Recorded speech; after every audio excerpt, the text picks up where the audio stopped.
السلام علیکم، آداب عرض ہے جی ڈی لسنرز کا یہ کیا حال احوال ہے، کیسے ہیں آپ سب؟ دعا ہے، امید ہے آپ سب خیریت سے ہوں گے۔ الحمدللہ میں بھی خیریت سے ہوں۔ اور جی جناب، ناول کی نیکسٹ ایپیسوڈ کے ساتھ حاضر ہوں۔ معذرت خواہ ہوں کہ میں نے کل ایپیسوڈ اپلوڈ نہیں کی، میں ریکارڈنگ نہیں کر سکی تھی۔ کبھی کبھی مصروفیت ہو جاتی ہے اور کبھی کبھی ایسا ہوتا ہے کہ دل نہیں چاہ رہا ہوتا، اور کچھ یہ ناول وہ زیادہ طویل ہے تو میری انرجی وہ ساری یہ نچوڑ لیتا ہے، تو میرا دل نہیں چاہ رہا تھا ریکارڈنگ کرنے کو، اور مصروفیت بھی تھی تو اس وجہ سے میں نہیں کر سکی۔ تو اس ناول کی ایپیسوڈ کبھی کبھی ڈیلے ہو جائے گی، تو تھوڑا سا وہ کمپرومائز کیجیے گا۔ انشاءاللہ جیسے ہی یہ ناول ختم ہوتا ہے تو پھر سے ہم اپنی انرجی بحال کر کے کسی نئے ایکسائٹڈ سے ناول کے ساتھ حاضر ہوں گے۔ چلیے بڑھتے ہیں ناول کی جانب۔ ناول کا نام ہے درد شب ہجراں، مصنفہ ہے زینب عالیہ، اور آج آپ سنیں گے اس کی قسط نمبر 26۔ گزرتی رات کے ان خاموش لمحوں میں نیم تاریک کمرے میں گھڑی کی سوئیوں کی ٹک ٹک کی آواز گونج رہی تھی۔ احمد مضطرب طبیعت لیے بیٹھا پاس ہی پرسکون نیند لیتی شہرزاد پر ایک نظر ڈالی۔ مکمل طور پر نیند کی وادیوں میں غرق تھی وہ۔ احمد نے آہستگی سے خود پر سے کمبل ہٹایا اور خاموشی سے اٹھ کھڑا ہوا۔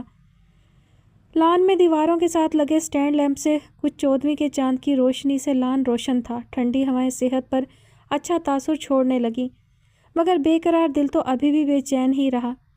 الیون کی باتوں پر سوچتے یہاں سے وہاں چکر لگاتے ابھی زیادہ دیر چلا بھی نہیں ہوگا کہ تھک ہار کر کین کی کرسی پر بیٹھتے کرسی کی پشت سے سر ٹکائے چاند کی ہر سو پھیلی چاندنی کو دیکھنے لگا۔ اسے لگا چاند اور چاندنی اس کی اداسی پر اداس ہو گئے ہوں، اس کی حالت زار پر غمگین اور افسردہ ہو رہے ہوں، جو اپنے محبوب سے دوری پر تنہا تھا۔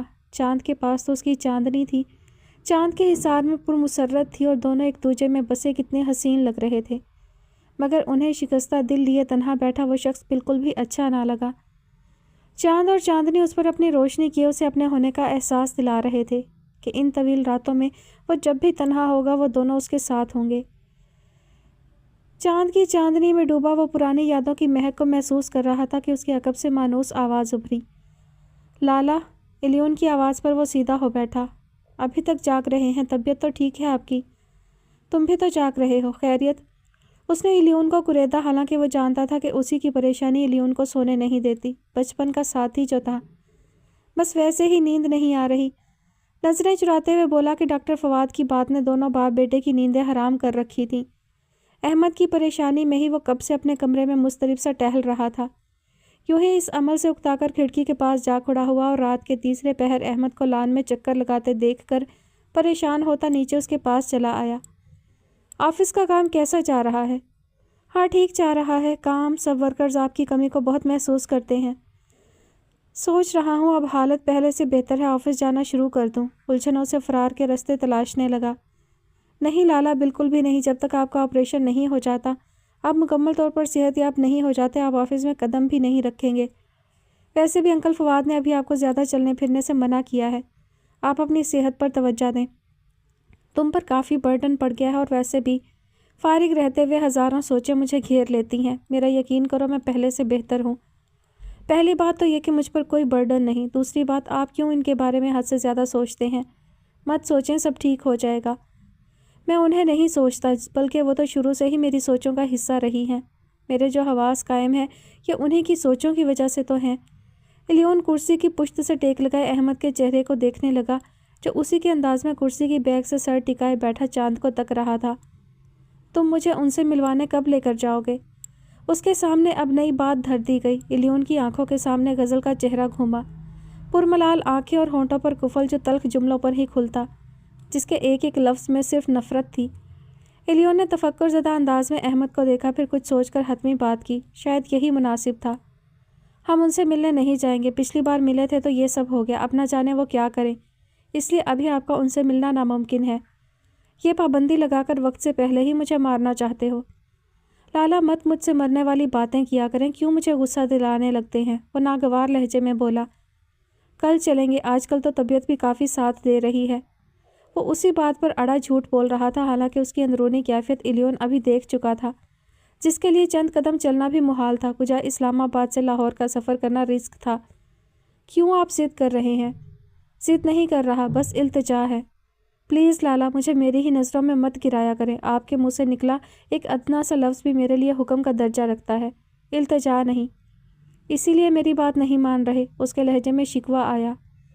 میرے بس میں ہو تو آپ کو ابھی لے چلوں، مگر میں کوئی رسک نہیں لے سکتا، اور ابھی وہ بہت غصہ میں ہے۔ وہ آپ سے نہیں ملیں گی، ابھی انہیں تھوڑا وقت دیں سنبھلنے کے لیے۔ میں جانتا ہوں وہ زیادہ دیر مجھے نظر انداز کر ہی نہیں سکتی۔ 1 بار 2 بار 3 بار، آخر کتنی بار مجھ سے ملنے سے انکار کریں گی؟ کبھی نہ کبھی تو مجھے سنے گی ہی نا۔ میں انہیں کسی بھی طرح وہاں سے نکالنا چاہتا ہوں۔ میرا دل چاہتا ہے کہ میں ایک پل بھی ضائع کیے بغیر ان کے پاس چلا جاؤں اور انہیں لیے کہیں دور چلا جاؤں۔ میری بے بسی کو سمجھو اور انکار مت کرو، مجھے لے چلو ان کے پاس۔ میری طبیعت اس حد تک سنبھل گئی ہے کہ اب میں سفر کر سکوں۔ احمد کے لہجے کی بے بسی پر الیون کا دل مکدر ہوا۔ لالا پلیز الیون، رحم کرو کچھ مجھ پر۔ چاند سے نظریں ہٹائے آنکھیں موند گیا۔ حقیقت جان کر اب میں ہاتھ پر ہاتھ دھر کر نہیں بیٹھ سکتا۔ لے چلو مجھے ان کے پاس۔ اس کی بار بار کی تکرار پر الیون سربا گرے باں ہوا۔ ٹھیک ہے، ہم لوگ وہاں جائیں گے ان سے بات کرنے، مگر ابھی نہیں، پلیز ضد مت کیجیے، ابھی آپ کے لیے سفر کرنا ٹھیک نہیں۔ حتی المقدور کوشش کر رہا تھا کہ احمد کو وہاں جانے سے روک دے۔ پہلی بار احمد کو الیون کا یوں ٹال مٹول والا انداز ایک آنکھ نہ بھایا۔ مطلب مجھے خود ہی وہاں جانا پڑے گا۔ اس کی ضد پر الیون بے بسی سے اسے دیکھتا رہ گیا۔ جو آنکھیں کھولے اب اسے ہی دیکھ رہا تھا۔ ہائے باجی، یہ میرا ککھ نہیں رہا، برباد ہو گئی میں تو۔ ہمیشہ کی طرح واویلا مچاتی مستانی آندھی طوفان کی طرح اس کے کمرے میں داخل ہوئی کہ دروازے کے پاس بیٹھا اونگتا کتا ڈر کر وہاں سے اٹھا اور پلنگ کے نیچے جا گھسا، جبکہ ایسے واویلے پر پلنگ پر بیٹھی غزل کا منہ میں جاتا پان والا ہاتھ بیچ راہ میں ہی مولک ہو کر رہ گیا۔ تجھ سے کتنی بار کہا ہے پھٹے ڈھول کی طرح مت بجا کر، ہر وقت واویلا مچائے رکھتی ہے، آرام سے بات نہیں کر سکتی کیا؟ باجی آرام سکھ چین قرار سب لٹ گیا۔ وہ گھنگرو آیا ہے اپنا سامان لینے، وہ مجھے چھڑ کے جا رہا ہے اس مرن چوکی کے پاس۔ گھنگرو کی آمد کا سن کر غزل نے پان واپس پاندان میں پٹکا۔ جب سے آئی تھی تب سے گھنگرو اور اس کا آمنا سامنا نہیں ہوا تھا، مگر اس کے سب کرتوت جان چکی تھی۔ باجی تو ہی اسے کچھ سمجھا، میرے حد سے نکل چکا ہے، گونگا تو وہ پہلے ہی تھا، اب اندھا اور بہرا بھی بن بیٹھا ہے، اس بے حیا کے اشاروں پر ناچ رہا ہے۔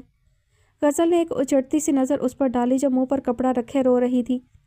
اچھا رو مت، میں سمجھاتی ہوں اسے، تو اپنا دل چھوٹا مت کر۔ بہن بھائی کی محبت بڑی مضبوط ہوتی ہے، وہ تیرا دل نہیں دکھائے گا۔ اسے دلاسا دینے کی کوشش کی، ورنہ دل تو اس کا اپنا بھی پریشان تھا، کیونکہ نازنین کے جنگل سے نکلنا کوئی آسان کام نہ تھا۔ باجی مجھے نہیں لگتا ہے کہ اب وہ تیری بات بھی سمجھے گا۔ اس کی عقل پر تو اس بے حیا نے اپنی بے حیائی کا پردہ ڈال دیا ہے۔ میری اور اس کی تو میں ہو گئی ہے۔ اس سائلنٹ موڈ پر لگے گونگے نے اشاروں سے مجھے بڑی باتیں سنائی ہیں، لحاظ نہیں کیا، میرا کلیجہ چھلنی چھلنی ہو گیا ہے۔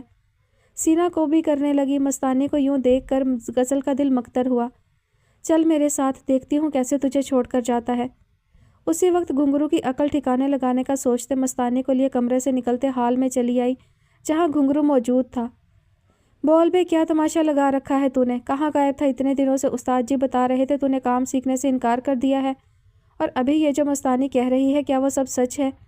گھنگرو نے ایک سنجیدہ نظر غزل پر ڈالی اور اس سے خائف ہوئے بغیر ہاں میں سر ہلایا۔ غزل بمشکل اپنے ہاتھ پر قابو پا سکی، ورنہ دل تو یہی کیا ایک چھاپڑ رسید کر ہی دے۔ اوئے تو کتنا ڈھیٹ اور بد دماغ ہے رے، تجھے عقل کیوں نہیں آ رہی؟ اپنی عمر دیکھ اور اس کمینی عورت کی عمر۔ وہ ایک عدماتی عورت ہے، تجھے استعمال کر کے چھوڑ دے گی۔ تو کیوں نہیں سمجھ رہا یہ بات؟ وہ برباد کر دے گی تجھے۔ ایسے بہت سے مرد اس کے ہاتھوں کھلونا بنے، جب اس کا دل بھر جاتا ہے تو ان مردوں کو پاتال میں جھونک دیتی ہے۔ سینے پر بازو باندھے کچھ حقیقتوں سے پردہ اٹھایا، مگر گھنگرو کے تو کان پر جوں تک نہ رینگی۔ وہ تو ایسے کھڑا تھا جیسے غزل اس سے نہیں بلکہ حال کی دیواروں سے باتیں کر رہی ہو۔ غزل کو اس کا یہی پرسکون انداز تو غصہ دلا رہا تھا۔ اسے لعنت ملامت کرنا شروع کر دی، جس پر اب کے گھنگرو بھی خاموش نہ رہ سکا۔ ہاتھوں کے اشارے سے اسے کچھ کہا جس کا مفہوم سمجھتے مستانی کا بھاری ہاتھ اپنے سرخ لپسٹک سے سجے ہونٹوں پر جا پڑا۔ ہائے گھنگرو نہ کہہ ایسے، مستانی کی آواز کپکپاہٹ کا شکار ہوئی۔ کیا بک رہا ہے یہ؟ غزل نے ایک نظر مستانی کو دیکھ کر سلگتی نظریں واپس گھنگرو پر گاڑ دی۔ ہائے باجی، یہ مرن جوگا سائلنٹ موڈ پر لگا گونگا کہہ رہا ہے اسے اس بے حیائی دے چلتے پھرتے اشتہار سے محبت ہو گئی ہے، نہیں چھوڑ سکتا اب اس بے حیا کو۔ ہائے ربا، اس بے حیائی دی دکان نو چک لے یا مجھے اس زمین پر چلتا پھرتا ہی رہنے دے۔ اس بے حیا نو موت دے یا پھر مجھے لمبی زندگی عطا کر دے۔ میرے مولا میری دعائیں قبول کر لے، میرے ویرے کو تو نے زبان دی نہیں، چل اس کے بھوسے بھرے کھوپڑے میں کچھ عقل ہی ڈال دے۔ ریشم کے دوپٹے کو ہاتھوں پر پھیلائے چھت کی طرف چہرہ اوپر اٹھائے اپنے ہی فائدے کی دعائیں مانگی جا رہی تھی۔